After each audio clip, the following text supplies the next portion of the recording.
Bonjour à tous. Isabelle Nanty revient sur son lourd accident de voiture. Le 12 septembre 2025, Isabelle Nanty était victime d'un grave accident de la route. Après un tournage à Aurillac dans le Cantal pour une série pour TF1, le chauffeur qui la ramenait à son domicile parisien a perdu le contrôle de sa voiture. S'en est suivi pour l'actrice près de 4 mois d'hospitalisation et une épée de Damoclès au-dessus de la tête. Elle s'est confiée ce mardi matin auprès de Marc-Olivier Fogiel sur RTL pour sa seule interview depuis le drame. Dans mon souvenir, tout d'un coup ça fait boum boum blam blam blam, des tonneaux, des éclats de verre, une sidération, et je me suis dit ah oui, alors c'est à ce moment-là que je vais mourir.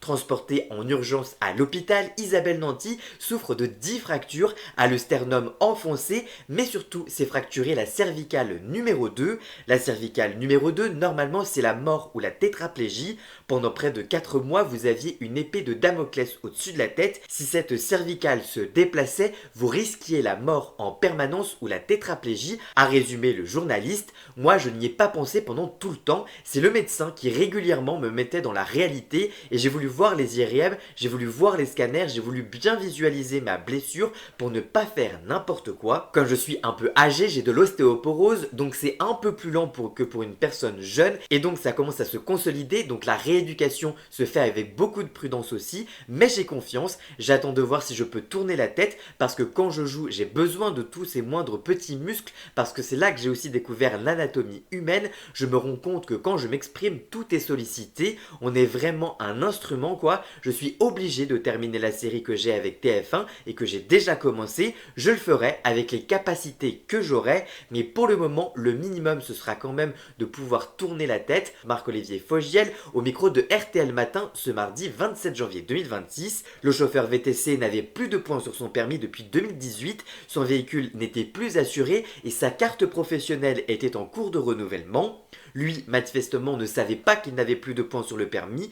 Quand vous avez lu tout ça, comme nous, qu'est-ce que vous vous êtes dit ? Demande alors Marc-Olivier Fogiel. Isabelle Nanty explique alors « Je me suis dit que les gens se débattent comme ils le peuvent pour travailler. Il n'a pas quand même voulu me mettre dans cet état-là. Je pense en tout cas, enfin, je n'en sais rien, réagit l'actrice. Mais par exemple, vous n'avez jamais imaginé porter plainte contre lui ?» questionne encore Marc-Olivier Fogiel.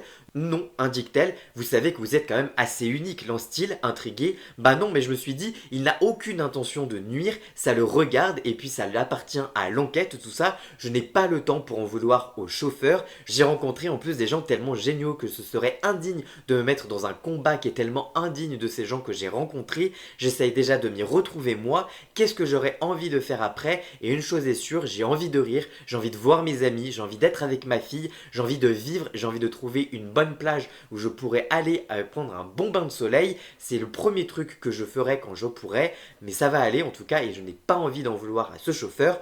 En tout cas, vous, que pensez-vous de ces déclarations? Dites-moi tout ça en commentaire et surtout, abonnez-vous. Voilà, j'espère que cette vidéo vous aura plu et informé. Si c'est le cas, n'hésitez pas à la liker, la commenter, la partager sur les réseaux sociaux, à me rejoindre sur tous mes réseaux sociaux à moi. Tous les liens sont dans la description et nous on se retrouve très vite pour une toute nouvelle vidéo. A très bientôt, ciao ciao.